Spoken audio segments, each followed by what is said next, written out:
At Gowling WLG, the Training Contract Assessment Centre is the final stage of our application process to secure a training contract.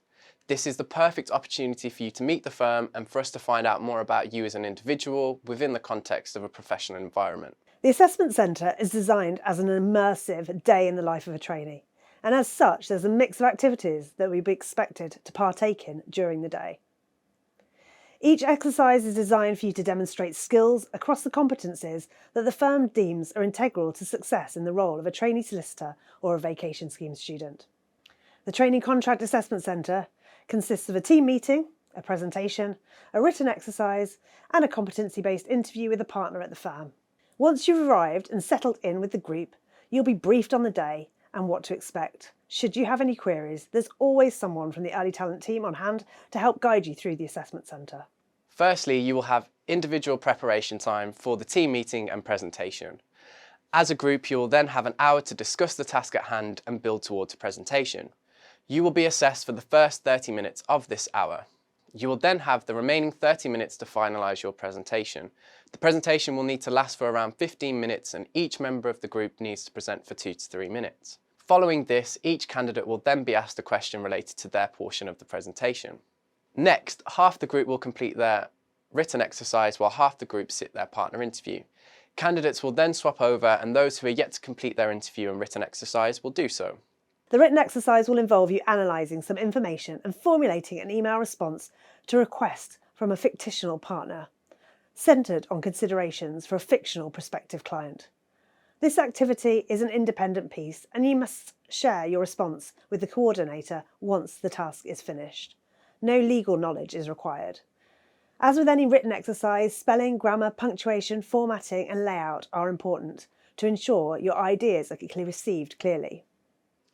The partner interview will consist of 2 competency-based questions, a motivation question and a commercial awareness question. When answering the competency questions, it is important to utilise the STAR technique to help provide a concise response to the question. So remember, STAR stands for Situation, Task, Action and Results. Situation. Ensure you have set the scene when formulating your response. Give the interviewer the context to ensure they can understand clearly the situation you're discussing. Task. Outline what was expected or required of you during this situation. Action. Arguably one of the more important elements, think about the actions you took which helped demonstrate your approach to the competency being assessed. Result. Be sure to discuss the results of your actions, both positive and negative if applicable, and what you learned from the situation. If you can quantify your results, then that is also insightful. It is important to remind you that when sharing your experiences and discussing the skills you have developed, these do not need to be examples drawn from a legal setting. They can be from any area of your life where appropriate for the question at hand, such as volunteering, university extracurriculars, sports, part-time, full-time work in other industries, hobbies, the list is endless. We champion the unique experiences of all and recognise that top talent is moulded from all areas of life. For the motivation question, it's important that you're able to convey your commitment to the role, the firm and your career as a lawyer. Research into the firm will be key to ensuring that you understand the firm's offering and how this fits in with your professional goals. For the commercial awareness question, it's important that you're able to demonstrate awareness of the current commercial world and how this can impact sectors, industries, commerce, and even clients of a law firm. The easiest way to demonstrate this is by keeping up to date with current affairs around topics that genuinely interest you, such as AI or climate change, and also to keep abreast of key sectors and emerging markets.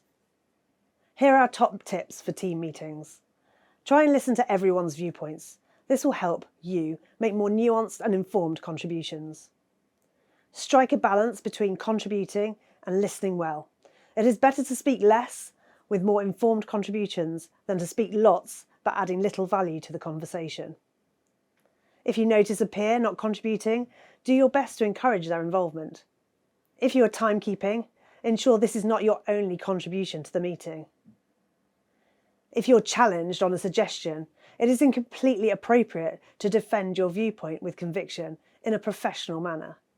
Equally, if you disagree with somebody, challenge their view. Debate is healthy. Speak loud enough so that the assessors can hear you. They cannot assess when they cannot hear.